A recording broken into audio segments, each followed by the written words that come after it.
कहानी अब तक। Late night. माही अपने नाखून चबाते हुए रूम के बाहर इधर उधर चक्कर लगा रही थी और बार बार रूम के बंद डोर को देख रही थी। ये सो गए होंगे ना, एक बार देखूं क्या, सोचकर माही ने धीरे से डोर ओपन किया और अपना सिर अंदर ले जाते हुए इधर उधर देखा। पूरे रूम की लाइट बंद थी, सिर्फ हल्की सी मध्यम रोशनी पूरे रूम में फैली हुई थी। माही ने देखा रणवीर शर्टलेस होकर बेड पर पेट के बल सो रहा था, जिसे देख माही ने एक गहरी सांस लेते हुए मन ही मन कहा, बच गई, मैं आराम से अपनी जगह सो सकती हूँ। माही धीरे से अंदर आई और धीरे से रूम का डोर बंद किया। फिर सधे हुए कदमों से बेड पर अपनी वाली साइड आई और चुपचाप से लेट गई और मन ही मन अपने आप को खुश होते हुए अपने आप को शाबाशी दी। अब आगे। वाह माही, आज तो मान गए। तूने आज दिखा ही दिया रणवीर को कि तू इनसे नहीं डरती। बस ऐसे ही ब्रेव बनी रहना। माही मन ही मन अपने आप को अप्रिशिएट कर रही थी, जिस वजह से उसके फेस पर एक बड़ी सी स्माइल थी, पर तभी एकदम से उसकी आंखें बड़ी हो गई। रणवीर ने माही की कमर को पकड़कर झटके से अपने बिल्कुल करीब कर लिया। माही की कमर पर रणवीर की पकड़ इतनी मजबूत थी कि माही से बर्दाश्त नहीं हो रहा था। वो अपने आप को छुड़ाने की कोशिश करने लगी। उसने अपना सिर टेढ़ा करके रणवीर की तरफ देखा तो रणवीर की आंखें अभी भी बंद थी। माही को लगा शायद रणवीर नींद में ऐसा कर रहा है, इसलिए वो उसके हाथ को हटाने की कोशिश करने लगी, लेकिन उसकी कोशिश बेकार थी। माही की कोशिश को देखते हुए रणवीर के होठों पर एक ना दिखने वाली डेविल स्माइल आ गई और कुछ सेकंड में चली भी गई। इसका मतलब साफ था कि वो सिर्फ नींद में होने का दिखावा कर रहा था। अभी माही रणवीर की पकड़ से छूट भी नहीं पाई थी कि रणवीर उसके ऊपर ही आकर लेट गया, पर उसने अभी भी अपनी आंखें बंद की हुई थी। अब तो माही को सांस ही नहीं ली जा रही थी, क्योंकि रणवीर ने अपना पूरा वजन माही के ऊपर डाल दिया था। माही उसके कंधे को पकड़कर बार बार उसे दूर करने की कोशिश कर रही थी। रणवीर, हटो, मुझे सांस नहीं ली जा रही। उफ, प्लीज हट जाइए ना, माही उसे हटाने की कोशिश करते हुए बोली। माही को ऐसे स्ट्रगल करते देख रणवीर को बड़ा मजा आ रहा था। वो माही की नेक में अपना सिर घुसाए उसकी खुशबू में मदहोश होने लगा और उसकी नेक पर अपने होंठ रख धीरे धीरे उसे किस करने लगा। लेकिन माही ने इस पर ज्यादा ध्यान नहीं दिया, वो तो रणवीर को अपने ऊपर से हटाने की कोशिश में लगी हुई थी। लेकिन तभी रणवीर ने जोर से माही की नेक पर बाइट किया, जिससे माही की चीख निकल गई। आह, क्या कर रहे हैं आप ये? उफ, ये नींद में भी मुझे तंग करना नहीं छोड़ते। माही अब बहुत थक गई थी। तभी उसके कानों में रणवीर की मदहोशी भरी आवाज आई, उफ, ये स्ट्रॉबेरी कितनी स्वीट है। I feel like eating it whole. You are so delicious. कहने के साथ ही रणवीर ने एक बार फिर उसे बाइट किया। रणवीर की बात सुनकर माही की आंखें बड़ी हो गई। वो अपने आप में ही बड़बड़ाई, हे भगवान, क्या ये मुझे स्ट्रॉबेरी समझ रहे हैं? कहीं मुझे नींद में पूरा खा ही ना जाए। मुझे जगाना होगा इन्हें। रणवीर, जागो, मैं माही हूँ, मैं स्ट्रॉबेरी नहीं हूँ। प्लीज जाग जाइए ना, अब माही रुआंसी आवाज में बोली। रणवीर से अब अपनी हंसी कंट्रोल नहीं हुई। वो एकदम से माही के ऊपर से हटा और अपना पेट पकड़कर जोर जोर से हंसने लगा। माही उठकर बैठ गई और लंबी सांसें लेती हुई मुंह खोले रणवीर को देखने लगी। आप जाग रहे थे? आप सिर्फ मुझे परेशान करने के लिए ये सब कर रहे थे। मैं आपको छोड़ूंगी नहीं रणवीर, कहते हुए माही रणवीर के ऊपर बैठकर उसके सीने पर मारने लगी। रणवीर ने हंसते हुए उसके दोनों हाथों को पकड़ा और पलट गया। अब माही नीचे और रणवीर वापस उसके ऊपर था। माही मुंह फुलाए उसे घूरते हुए बोली, आपको पता है मुझे सांस नहीं ली जा रही थी। मैं मर जाती तो। रणवीर ने स्माइल करते हुए उसके दोनों हाथों को उसके सिर के ऊपर किया और उसके चेहरे के करीब आकर कहा, मैं मरने देता तब ना। तो क्या आप मुझे पनिश कर रहे थे? माही ने बहुत ही मासूमियत से पूछा। तो रणवीर ने अपनी सेडक्टिव वॉइस में कहा, नहीं, पनिश तो अब करूंगा with a lot of passion, कहते हुए उसने माही के मुलायम गालों को बाइट कर लिया। इसके बाद तो माही सारी रात खुद को ही गालियां देती रही कि वो रणवीर से पंगा लेती ही क्यों है, और मन ही मन कस्में खा रही थी कि चाहे कुछ भी हो जाए वो रणवीर को कभी चैलेंज नहीं करेगी। दूसरा दिन। पूरी कपूर फैमिली और प्रिया की फैमिली उनके प्राइवेट जेट से जयपुर पहुंचे। जेट लैंड होने से पहले ही सारी गाड़ियां उन्हें लेने के लिए आ गई थी। वेदांत खुद उन्हें लेने आया था। वेदांत 2 दिन पहले ही जयपुर पहुंच गया था। कुछ ही देर में सारी गाड़ियां हवेली पहुंच गई। माही तो हैरानी से हवेली को देख रही थी। हीर और माहिर दोनों बड़े ही एक्साइटमेंट से हवेली को देख रहे थे। उन सबका स्वागत भी काफी रॉयल तरीके से किया गया। वहां की ज्यादातर महिलाओं ने राजस्थानी वेशभूषा पहनी हुई थी। दोनों दादी आपस में ऐसे गले मिली जैसे बरसों की बिछड़ी बहनें हों। हाँ, ये बात अलग है कि दोनों कुछ महीने पहले ही वेदांत और प्रिया की सगाई में मिली थी। माही, प्रिया और सारिका ने सभी बड़ों के पैर छुए। कुछ देर बाद सभी लोगों ने साथ में लंच किया और अपने अपने रूम में आराम करने चले गए। माही पहली बार राजस्थान आई थी तो वो तो बहुत ही ज्यादा खुश थी। राजस्थान की संस्कृति के बारे में उसने बहुत सुना था, पर आज उसे सब कुछ देखने का मौका मिल रहा था। माही रणवीर से जिद कर रही थी कि उसे बाहर घूमने जाना है, लेकिन रणवीर आज कहीं बाहर जाने के मूड में बिल्कुल नहीं था, क्योंकि कल रात ना वो खुद सोया था और ना ही माही को सोने दिया था, और सुबह जल्दी जागना पड़ा, इसलिए अब वो सिर्फ सोना चाहता था। माही की नींद तो एक्साइटमेंट में ही उड़ गई थी। रणवीर को माही की जिद के आगे झुकना ही पड़ा। ओक फाइन, जल्दी रेडी होकर नीचे आओ, मैं तुम्हारा नीचे वेट कर रहा हूँ, रणवीर गाड़ी की चाबी उठाते हुए बोला और रूम से बाहर चला गया। माही ने इस वक्त येलो कलर की साड़ी पहनी हुई थी जो उसके गोरे रंग पर बहुत खिल रही थी। उसने अपने बालों का ढीला सा जूड़ा बनाया और होंठों पर लिप ग्लास लगा जल्दी से रूम से बाहर आ गई। माही कॉरिडोर से चलते हुए अपने साड़ी के पल्लू की ठीक करते हुए चल रही थी, बिना ये जाने कि किसी की इंटेंस नजरें उसे ही घूर रही है।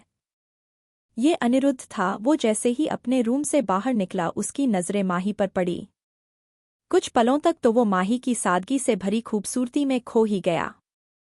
अनायास उसके मुंह से निकला, what beauty dot hotness overload. Anirudh कब उसका पीछा करने लगा उसे पता ही नहीं चला। उसकी नजरें माही की खूबसूरत बैक पर टिकी हुई थी। उसकी सुराहीदार गर्दन, डीप नेक ब्लाउज में नजर आती उसकी बेदाग पीठ, पतली और मुलायम कमर। उसका मन कर रहा था कि वो अभी जाकर इस अप्सरा को अपनी बाहों में भर ले। माही को जब एहसास हुआ कि कोई उसके पीछे आ रहा है तो उसने पीछे मुड़कर देखा, पर उसे कोई नजर नहीं आया। तो माही ने खुद से कहा, मुझे ऐसा क्यों लगा कि कोई मेरा पीछा कर रहा है। फिर सिर हिलाते हुए कहा, शायद ये मेरा वहम होगा। फिर वो आगे बढ़ गई। माही के जाते ही अनिरुद्ध पिलर के पीछे से निकला और कुटिल मुस्कान के साथ बोला, इस अप्सरा से मुलाकात तो करनी पड़ेगी, पर ये है कौन, ये पता लगाना होगा। अनिरुद्ध और अनन्या अभी तक सबसे नहीं मिले थे। वो कुछ देर पहले ही हवेली पहुंचे थे, तब तक सभी अपने अपने रूम में जा चुके थे। माही जल्दी जल्दी बाहर आई तो उसने देखा रणवीर गाड़ी से टेक लगाए अपना एक हाथ पॉकेट में डाले और दूसरे हाथ में फोन पकड़े अपने फोन को चला रहा है। उसने इस वक्त व्हाइट शर्ट और ब्लैक पैंट पहनी हुई थी और अपनी स्लीव्स फोल्ड की हुई थी। जब रणवीर के कानों में पायल की आवाज आई तो रणवीर ने अपना सिर उठाकर सामने देखा। माही अपने पल्लू को संभालती हुई जल्दी जल्दी उसके पास आ रही थी। उसके बालों की लट जो बार बार उसके चेहरे को छू रही थी उसकी खूबसूरती को और बढ़ा रही थी, जिसे देख रणवीर स्माइल किए बिना रह नहीं पाया। माही रणवीर के पास आकर बोली, चलिए, मैं तैयार हूं। रणवीर ने माही की कमर पकड़ उसे अपने करीब किया और उसके बालों की लट को उसके कान के पीछे करते हुए सेडक्टिव टोन में कहा, मैं भी तो चले रूम में। माही रणवीर के सीने पर मारते हुए बोली, मैं बाहर घूमने जाने की बात कर रही थी। आप हमेशा वही सब सोचते रहते हैं क्या? रणवीर ने उसके गालों पर किस करते हुए अपनी एक आंख ब्लिंक करते हुए कहा, तुम्हें देखकर मेरे में हमेशा यही थॉट आते हैं। तो मैं क्या करूं? किसने कहा था इतना खूबसूरत होने के लिए? रणवीर की बात सुनकर माही शर्माए बिना रह न सकी और उसके सीने पर हाथ रख उसे खुद से दूर करते हुए बोली, अब चलिए भी। रणवीर ने उसके बालों की पिन निकाल कर दी जिससे उसके लंबे घने बाल उसकी बैक पर फैल गए। माही ने हैरानी से रणवीर की तरफ देखा तो रणवीर ने स्माइल करते हुए कहा, इन्हें खुले ही रहने दिया करो, ये ऐसे ही अच्छे लगते हैं। एकदम आज़ाद। फिर गाड़ी का डोर ओपन कर उसे अंदर बैठने के लिए कहा और खुद दूसरी तरफ आकर बैठ गया। रणवीर कई बार जयपुर आ चुका था तो वो वहाँ की कई फेमस जगह को अच्छे से जानता था। और माही को तो जयपुर की पुरानी जगह घूमनी थी जहाँ राजस्थान की संस्कृति आज भी बसती है। टाइम कम था इसलिए रणवीर उसे कुछ जगह ही ले जा सका। आखिर में वो उसे वहाँ के एक पुराने मार्केट ले गया जहाँ राजस्थानी कल्चर से जुड़ा सारा सामान मिलता था। माही ने वहाँ से अपने लिए चूड़ा, राजस्थानी चुंदड़ी, जयपुरी जूतियाँ और भी कई सामान खरीदा। उसने और लोगों के लिए भी काफी कुछ खरीदा। माही ने एक्साइटमेंट में काफी सारी शॉपिंग कर ली थी। रणवीर ने इस दौरान अपने फेस पर मास्क लगाया हुआ था क्योंकि रणवीर देश की जानी मानी हस्ती में शुमार था और उसकी फोटो आए दिन न्यूज़पेपर और मैगजीन्स में छपती रहती थी। अगर वो अकेला होता तो फिर भी कोई बात नहीं थी, लेकिन इस वक्त माही उसके साथ थी और उसे माही की सेफ्टी की चिंता ज्यादा थी। क्योंकि कहते हैं न, इंसान जितना ज्यादा सफल होता है उसके दुश्मनों की तादाद भी उतनी ज्यादा होती है। वक्ता ज्यादा हो गया था तो उन्होंने डिनर एक रेस्टोरेंट में ही कर लिया था। हवेली सिटी से थोड़ा दूर पड़ती थी इसलिए उन्हें वापस पहुंचने में वक्त लगने वाला था। हाईवे पर रणवीर की गाड़ी फुल स्पीड से दौड़ रही थी। थके होने की वजह से माही सो चुकी थी। रणवीर की गाड़ी अब सिटी से बाहर आ गई थी और वहां का हाईवे काफी सुनसान था। सिटी से बाहर होने की वजह से वहां इक्का दुक्का गाड़ी ही नजर आ रही थी। तभी रणवीर ने झटके से ब्रेक लगाई। इस वक्त उसका चेहरे पर डार्क एक्सप्रेशन थे। वो गुस्से से सामने खड़ी गाड़ी को घूर रहा था। उसने एक बार माही की तरफ देखा जो अभी भी गहरी नींद में थी। माही को सोता हुआ देख रणवीर ने एक चैन की सांस ली, जैसे वो यही चाहता था कि माही की नींद में ही रहे। उसने फिर सामने की तरफ देखा और गाड़ी का डोर ओपन कर बाहर निकल गया। रणवीर के बाहर निकलते ही सामने की गाड़ी से भी एक शख्स बाहर निकला। ये अनिरुद्ध था जिसने अपनी गाड़ी से रणवीर की गाड़ी का रास्ता रोका था। अनिरुद्ध के फेस पर एक डेविल स्माइल थी। वहीं उसे देख रणवीर ने गुस्से से अपनी मुट्ठियां कस ली। रणवीर उसके सामने जाकर खड़ा हुआ और दांत पीसते हुए बोला, इस तरह मेरी गाड़ी रोकने का कारण जान सकता हूं? अनिरुद्ध ने कुटिलता से हंसते हुए कहा, रणवीर, तुम हमारे घर आए हो और सुबह मैं तुमसे मिल नहीं पाया और फिर मैंने तुम्हें रेस्टोरेंट में देखा तो मैं तुमसे मिलने आ ही रहा था, पर तुम वहां से निकल गए। मेरा तुमसे मिलने का बड़ा दिल था तो रहा नहीं गया, इसलिए तुम्हारे पीछे पीछे यहां तक आ गया। आगे की बात अनिरुद्ध ने अपना सिर टेढ़ा कर गाड़ी में सोती हुई माही को देखते हुए कही। तो रणवीर को उसकी गंदी नीयत को समझते देर नहीं लगी। अनिरुद्ध ने माही को रणवीर के साथ देख लिया था और वो उसके पीछे ही यहां तक आया था। ये सब समझ आते ही रणवीर का पारा हाई हो गया। उसने सर्द लहजे में कहा, अपनी गंदी नजर हटा अनिरुद्ध। लेकिन अनिरुद्ध कहाँ मानने वाला था। उसने बेशर्मी से कहा, रणवीर, मेरे भाई, इतना गुस्सा क्यों हो रहे हो? अच्छा, तुम मुझे मेरी भाभी से नहीं मिलवाओगे? चलो कोई बात नहीं, मैं खुद ही मिल लेता हूं। आखिर इतनी खूबसूरत भाभी से मिलना तो बनता है ना।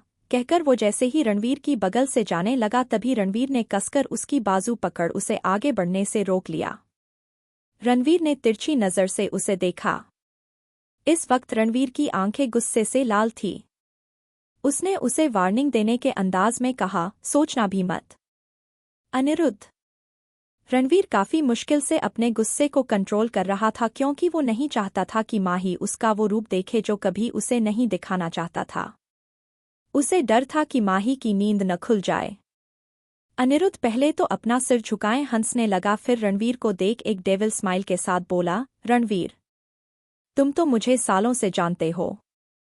जिस चीज पर मेरी नजर पड़ जाती है वो चीज पाने के लिए मैं किसी भी हद तक जा सकता हूं। और लड़कियों के मामले में, फिर माही की तरफ देखते हुए, खासकर खूबसूरत लड़कियों के मामले में तो मैं पागलपन की हद भी पार कर जाता हूं। अनिरुद्ध की ये बात सुनकर रणवीर का गुस्सा आउट ऑफ कंट्रोल हो गया। उसने अनिरुद्ध की गर्दन पकड़ी और उसे उसी की गाड़ी की बोनट पर टिका दिया और दांत पीसते हुए कहा, पर तू शायद भूल रहा है कि मैं वही रणवीर हूं जो अपनी चीज की हिफाजत के लिए किसी की जान लेने से पीछे नहीं हटता, तो जिस पर तू अपनी गंदी नजरें डाल रहा है वो तो मेरा प्यार है। तो सोच तेरी क्या हालत करूंगा। फिर एक रूथलेस स्माइल के साथ, मैं अगर चाहूं तो अभी इस वक्त तेरी सांसें तुझसे छीन लूं, लेकिन मैं अपने भाई की शादी में किसी तरह डिस्टर्बेंस नहीं चाहता। इसलिए तेरी भलाई इसी में है कि तू मेरी बीवी की जितना दूर रहें तेरे लिए उतना अच्छा है, because you will not be able to afford is ruthless Ranveer Roy Kapoor. कहकर रणवीर ने झटके से उसकी गर्दन को छोड़ दिया और गाड़ी ड्राइव करके स्पीड से वहां से निकल गया। रणवीर ने अनिरुद्ध की गर्दन को काफी सख्ती से पकड़ा था, इसलिए उसे तो लग रहा था कि रणवीर आज उसे खत्म ही कर देगा। इसलिए रणवीर की पकड़ से छूटते ही अनिरुद्ध बुरी तरह से खांसने लगा। कुछ देर बाद शैतानी हंसी हंसते हुए बोला, मेरी नज़र तो तुम्हारी बीवी पर पड़ चुकी है रणवीर, और उसे तो मैं किसी भी कीमत पर हासिल करके रहूंगा। आखिर रणवीर रॉय कपूर की कमजोरी मेरी नज़र में आ ही गई। कहकर वो शैतानों की तरह हंसने लगा। वहीं रणवीर अभी भी काफी गुस्से में था। वो जितना अनिरुद्ध को जानता था उस हिसाब से अनिरुद्ध इतनी आसानी से मानने वालों में से नहीं था। तभी उसका ध्यान माही की आवाज पर गया जो उनीदी आवाज में उससे पूछ रही थी, रणवीर, अभी घर कितना दूर है। रणवीर ने माही की तरफ देखा जो नींद की खुमारी में उसे ही देख रही थी। अभी जहां रणवीर के चेहरे पर डार्क एक्सप्रेशन थे वहीं माही को देखते ही उसके चेहरे के भाव नॉर्मल हो गए। उसने अपने एक हाथ से माही का सिर सहलाते हुए प्यार से कहा, बस थोड़ी दूर और है, तुम सो जाओ। जब हम घर पहुंच जाएंगे मैं तुम्हें जगा दूंगा। रणवीर की बात सुनकर माही ने अपनी आंखें एक बार फिर बंद कर ली। रणवीर ने वापस अपना ध्यान गाड़ी ड्राइव करने की तरफ लगा दिया। इस वक्त उसके दिमाग में काफी कुछ चल रहा था। कुछ देर में वो लोग घर पहुंच गए। तब तक माही भी नींद से जाग गई थी। माही पहले बच्चों के रूम में गई और उन्हें सोता हुआ देखकर उन्हें ब्लैंकेट से अच्छे से कवर कर अपने रूम में आ गई। माही फ्रेश होने के लिए वॉशरूम में चली गई। कुछ देर बाद वो चेंज करके बाहर आई तो उसने रणवीर को बालकोनी में खड़े हुए देखा। रणवीर शर्टलेस बालकोनी में खड़ा होकर सिगरेट के कश ले रहा था। इस वक्त वो सिर्फ एक ब्लैक ट्राउजर में था। उसकी बैक पर बना हुआ ईगल का टैटू उसे काफी हॉट लुक दे रहा था। वो रेलिंग पर अपना हाथ टिकाए अपनी ही सोच में गुम था। तभी उसे अपनी कमर पर किसी के मुलायम हाथों का टच महसूस हुआ, जिसे महसूस कर रणवीर के बेचैन मन को जैसे ठंडक का एहसास हुआ था। उसके होठों पर स्माइल आ गई। माही रणवीर की कमर पकड़े उसकी बैक पर अपना सिर टिकाए हुए थी। रणवीर ने माही के हाथ को पकड़ा और उसे अपने सामने किया। माही अब रेलिंग से टिककर खड़ी थी और रणवीर ने उसके अगल बगल अपने हाथ टिकाए हुए थे। माही के हाथ रणवीर के मजबूत सीने पर टिके हुए थे। दोनों ही इस वक्त एक दूसरे की आंखों में खोए हुए थे। रणवीर इस वक्त सारी बातें भूल गया था। रणवीर धीरे धीरे माही के चेहरे की तरफ झुकने लगा। रणवीर को अपने इतने करीब आते देख माही ने अपनी आंखें बंद कर ली। रणवीर ने अपने होंठ माही के होंठों पर रख उसे किस करना शुरू कर दिया। माही को किस करने से रणवीर को काफी सुकून महसूस हो रहा था। माही भी उसकी किस में पूरी तरह से खो गई थी। एक लॉन्ग डीप किस के बाद रणवीर माही के होंठों से कुछ दूर हुआ और वो गौर से माही के शर्म से लाल चेहरे को देख रहा था। माही लंबी लंबी सांसें ले रही थी और उसने अभी भी अपनी आंखें बंद की हुई थी। तभी रणवीर को अनिरुद्ध की बातें याद आने लगीं और उसके चेहरे पर फिर से गुस्से के भाव नजर आने लगे। उसने माही को अपने सीने से लगा लिया और उसका सिर सहलाने लगा। उसने मन ही मन कहा, अनिरुद्ध, तुम जो करना चाहते हो वो मैं कभी होने नहीं दूंगा। अगर तुमने माही को जरा सा भी हर्ट करने की कोशिश की तो तुम्हें मेरे हाथों मरने से कोई नहीं बचा सकता। सोचते हुए उसकी आंखें किसी शिकारी की तरह खतरनाक हो गई थी। रणवीर अच्छे से जानता था कि अनिरुद्ध रणवीर से बदला लेने के लिए माही को हर्ट करने की कोशिश जरूर करेगा, और वो अनिरुद्ध की लड़कियों के प्रति घटिया सोच को भी अच्छे से जानता था। तो कैसे बचा पाएगा रणवीर अपनी माही को अनिरुद्ध से। क्या अनिरुद्ध अपनी चाल में कामयाब हो पाएगा? क्या वो अपने गंदे इरादे पूरे कर पाएगा, या एक बार फिर रणवीर के हाथों मात खाएगा? जानने के लिए बने रहिए हमारी नॉवेल डार्क ऑब्सेशन के साथ। रणवीर बेड पर पेट के बल लेटा हुआ था कि तभी उसे अपने ऊपर पानी की बूंदें महसूस हुई। पहले तो वो इसे इग्नोर कर लेटा रहा, जब उसके कानों में पानी की बूंदों के साथ चूड़ियों की खनक की आवाज भी आई तो उसने अपना सिर उठाकर सामने देखा। सामने का नजारा देख रणवीर सीधा लेट गया और अपना एक हाथ अपने सिर के नीचे रख एक टक सामने अपने लंबे बालों को सुखाती हुई माही को देखने लगा। आज उसने राजस्थानी लहंगा चोली पहनी हुई थी, हाथों में भर भर कर चूड़ियां, पैरों में पायल, जो उसकी खूबसूरती को और बढ़ा रही थी। माही के बाल अभी भी गीले थे, जिसमें से पानी की बूंदें उसके चेहरे पर और गले पर फिसलती हुई नीचे जा रही थी। रणवीर गौर से माही को देख रहा था। वो बिल्कुल एक नई नवेली दुल्हन लग रही थी। माही ने जैसे ही अपनी मांग में सिंदूर भरने के लिए अपना हाथ आगे बढ़ाया, तभी रणवीर ने उसका हाथ पकड़ लिया और उसके हाथ से सिंदूर की डिब्बी लेकर उसकी मांग को भर दिया। फिर उसने ड्रेसिंग से माही का मंगलसूत्र उठाया और उसके बालों को एक साइड कंधे पर डालकर आगे कर दिया और पीछे से जाकर उसके गले में मंगलसूत्र पहना दिया और काफी सॉफ्टली उसकी नेक को किस किया, जिससे शर्म से माही अपनी आंखें बंद कर ली। रणवीर ने मिरर से अपनी शर्मीली बीवी के फेस को देखा जो ब्लश कर रही थी, जिसे देख रणवीर मुस्कुराए बिना रह नहीं पाया। रणवीर ने उसके कान के पास आकर धीरे से कहा, "You are looking very beautiful in this dress. I want to hide you in my heart. My love." कहकर रणवीर ने उसकी ईयर लॉब को किस कर लिया। माही ने उसे धक्का देते हुए कहा, "रणवीर, मुझे परेशान मत करो, और तुम भी जल्दी से रेडी हो जाओ, पता है ना पूजा के लिए निकलना सबको।" अभी रणवीर कुछ और कहता तभी डोर नॉक होने की आवाज आई। रणवीर ने एक नज़र माही को देखा और फिर जाकर डोर ओपन किया तो सामने मेड सिर झुकाए हुए खड़ी थी। उसने कहा, "बड़ी मालकिन ने भाभी को नीचे बुलाया है।" तो रणवीर ने कहा, "ठीक है, वह अभी 5-10 मिनट में आ रही हैं," कहकर उसने डोर बंद कर दिया। रणवीर एक बार फिर माही की तरफ बढ़ने लगा, लेकिन इस बार माही ने उसे घूरते हुए वार्निंग वाली टोन में कहा, "आगे मत बढ़ना और जल्दी से जाओ और रेडी हो जाओ।" माही की वार्निंग सुनकर रणवीर के दिल के अरमान तुरंत ठंडे पड़ गए। वो मुंह बनाकर वॉशरूम की तरफ बढ़ा, तभी माही ने उसे एक बार फिर आवाज दी, "रुको।" माही की आवाज सुनकर रणवीर की फेस पर एक तिरछी स्माइल आ गई। उसने माही की तरफ देखा और कहा, "अब तुमसे भी रुका नहीं जा रहा है ना? I knew your heart was yearning to get closer to me." कहकर रणवीर ने अपनी बाहें माही की तरफ बढ़ा दी। माही उसे घूरते हुए उसके पास आई और नीचे झुक गई। रणवीर, जो कब से माही के अपनी बाहों में आने का इंतजार कर रहा था, यूं माही के अचानक नीचे झुक जाने से हैरान हो गया और जैसे ही माही ने उसके पैरों पर अपना हाथ रखा तो एकदम उछलते हुए पीछे हुआ और चौंकते हुए बोला, "यह क्या कर रही है तुम?" माही ने अपना सिर उठाकर रणवीर की तरफ देखा और कहा, "तुम्हारे पैर छू रही हूँ, आशीर्वाद दो मुझे।" रणवीर ने अजीब नजरों से माही को देखा और कहा, "वाट? आशीर्वाद? मैं तुम्हें आशीर्वाद क्यों दूं? और तुम मेरा आशीर्वाद ले क्यों रही हो? आज तक तो तुमने मेरे कभी पैर नहीं छुए, और तुम्हें क्या मैं कोई बुजुर्ग नजर आता हूं जो मेरे पैर छू रही हो?" माही खड़ी हुई और अपनी कमर पर हाथ रखकर रणवीर से कहा कि कौशल्या दादी ने कहा है कि सभी सुहागन को सुबह जल्दी नहाकर पूरे श्रृंगार के साथ अपने पति का आशीर्वाद लेना है और उसके बाद उन्हें पूजा के लिए जाना है। अब चुपचाप से मुझे आशीर्वाद दे दो।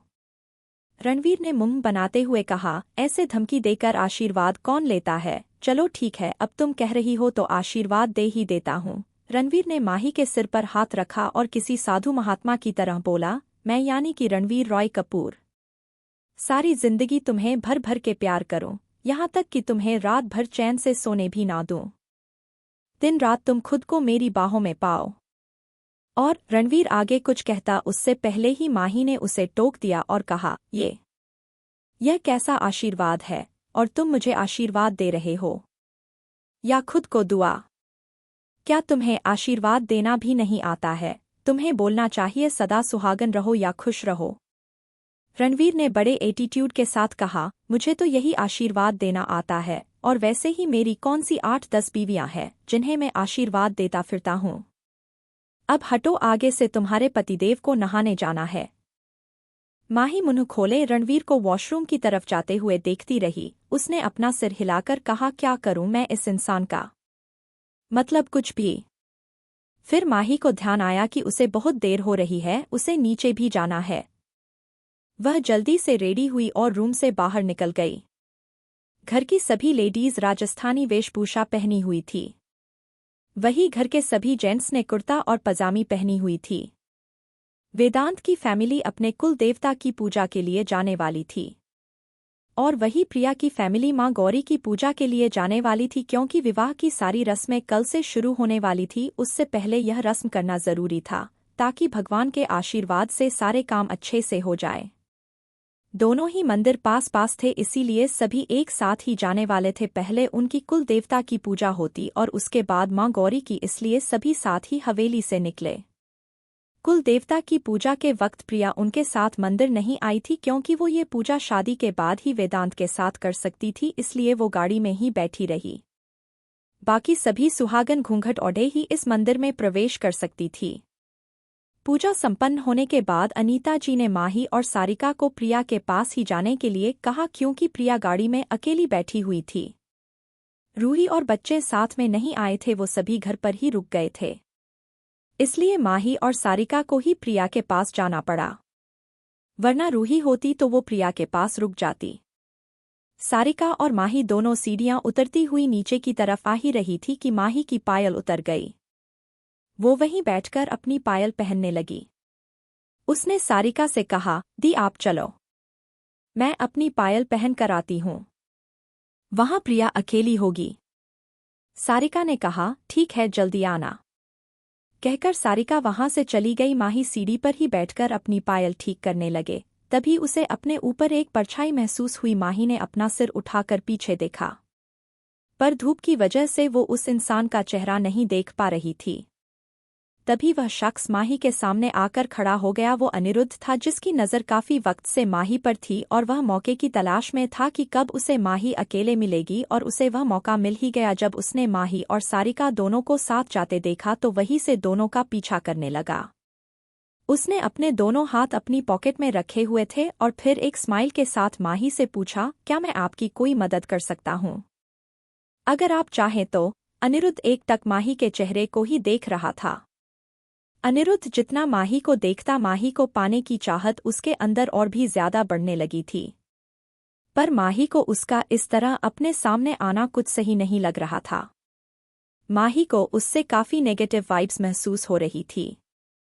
माही ने अपनी पायल उतारकर अपने हाथ में ले ली और खड़े होकर कहा, मुझे आपकी मदद की जरूरत नहीं है, और वहां से आगे बढ़ गई। अनिरुद्ध एक डेविल स्माइल के साथ उसे जाते हुए देखता रहा, फिर अपने आप से बोला, कब तक यूं बचोगी? कभी ना कभी तो मेरे हाथ आओगी, वो भी बहुत जल्द। माही गाड़ी के पास आई। उसका मन बहुत बेचैन हो रहा था। उसे पता नहीं क्यों एक अजीब सी घबराहट महसूस हो रही थी। उसने मुड़कर सीढ़ियों की तरफ देखा, वहां अभी भी अनिरुद्ध खड़ा हुआ उसे ही देख रहा था। उसने गुस्से से अपनी मुट्ठियां कस ली और जल्दी से गाड़ी में बैठ गई। कुछ देर में सभी वापस नीचे आ गए। माही ने जैसे ही रणवीर को आते हुए देखा तो जैसे उसे तसल्ली मिली। सारिका प्रिया को गाड़ी से बाहर ले आई और फिर सभी गौरी पूजन के लिए चल दिए। पूरे रास्ते माही को यही एहसास होता रहा जैसे किसी की नजरें उसी पर हैं। उसने एक बार इधर उधर देखा पर उसे कोई नजर नहीं आया। उसने फिर अपना ख्याल झटका और फिर प्रिया के साथ वह भी मंदिर की तरफ चल दी। वह अनिरुद्ध ही था जो अपनी गाड़ी के पास खड़ा माही को ही देख रहा था, लेकिन जैसे ही माही इधर उधर देखने लगी तो वो गाड़ी की आड़ में छिप गया, ताकि माही उसे देख ना पाए। कुछ देर में अनन्या वहां आ गई और दोनों ही वहां से चले गए। गौरी पूजन के बाद सभी अपने घर की तरफ चल दिए। माही रणवीर के साथ ही बैठी हुई थी। रणवीर का ध्यान गाड़ी ड्राइव करने पर था, लेकिन माही का ध्यान तो कहीं और था। रणवीर ने एक नज़र माही को देखा। उसे माही के चेहरे पर परेशानी साफ नजर आ रही थी, और उसने नोटिस भी किया था जब माही घर से चली थी उस वक्त वह बहुत खुश थी, लेकिन इस वक्त वह बहुत ही चुप चुप लग रही थी, जैसे अंदर ही अंदर बहुत परेशान हो। रणवीर ने माही से पूछा, माही तुम ठीक हो ना? पर माही ने जैसे ध्यान ही नहीं दिया, वह विंडो से बाहर एक टकटक देख रही थी। रणवीर ने जब माही को ऐसे खोए हुए देखा तो एक बार फिर उससे पूछा, माही मैं तुमसे ही बात कर रहा हूँ, तुम्हारा ध्यान कहाँ है? रणवीर की आवाज सुनकर माही जैसे नींद से जागी, फिर एकदम से बोली, हाँ रणवीर तुम कुछ कह रहे थे क्या? रणवीर ने थोड़े नरम लहजे में पूछा, माही क्या हुआ, तुम कुछ परेशान लग रही हो, कुछ बात हुई है क्या? माही ने रणवीर से कहा, रणवीर मुझे खुद को समझ नहीं आ रहा है, पता नहीं क्यों मन में अजीब सी घबराहट हो रही है। मंदिर में भी मुझे ऐसा लगा जैसे कोई मुझे काफी देर कोई से घूर रहा है, लेकिन जब मैंने आसपास देखा तो कोई भी नहीं था। पता नहीं क्यों पर मुझे बहुत बेचैनी महसूस हो रही है। माही ने जानबूझकर अनिरुद्ध वाली बात रणवीर को नहीं बताई, क्योंकि वह रणवीर के गुस्से को भी जानती थी। वह नहीं चाहती थी कि शादी वाले टाइम घर में किसी तरीके का कोई तमाशा हो, और वह खुद भी कंफर्म नहीं थी। उसे लगा कि अनिरुद्ध को लेकर शायद उसे कोई वहम हुआ है, इसीलिए उसने इस बात को ना बताना ही सही समझा। लेकिन माही की बात सुनकर रणवीर के दिमाग में एक ही नाम आया, अनिरुद्ध। उसके हाथ स्टीयरिंग व्हील पर कस गए। उसने फिर माही की तरफ देखा, जो उसे अभी भी परेशान लग रही थी। माही को देख उसने एक गहरी सांस लेकर खुद को शांत किया, क्योंकि वो माही की परेशानी बढ़ाना नहीं चाहता था, लेकिन उसने मन ही मन सोच लिया था कि वो माही को सतर्क कर देगा ताकि माही अनिरुद्ध से एक दूरी बनाकर रहे। उसने शांत आवाज में माही से कहा, तुम चिंता मत करो, जरूर तुम्हारा कोई वहम होगा, हो जाता है कभी कभी ऐसा। माही ने भी रणवीर की बात सुनकर अपना सिर हाँ में हिलाते हुए कहा, हाँ शायद तुम सही कह रहे हो, ऐसा ही होगा। कुछ ही देर में वो सभी हवेली पहुंच गए थे। दोपहर हो चुकी थी, इसलिए सभी ने साथ में ही लंच किया। लंच के वक्त अनिरुद्ध और अनन्या वहां मौजूद नहीं थे, क्योंकि दोनों जल्दी घर आ गए थे। वो लोग गौरी पूजा के वक्त वहां मौजूद नहीं थे, सिर्फ कुलदेवता की पूजा के वक्त ही वहां पर मौजूद थे। अनन्या तो प्रिया को देखकर ही जलन से मरी जा रही थी, क्योंकि प्रिया अनन्या से कहीं ज्यादा खूबसूरत थी, और वेदांत का प्रिया को प्यार से देखना अनन्या बर्दाश्त नहीं कर पा रही थी, इसलिए उसने अनिरुद्ध से घर चलने की जिद की। अनिरुद्ध का मन तो नहीं था, लेकिन अनन्या की बात उसे माननी पड़ी।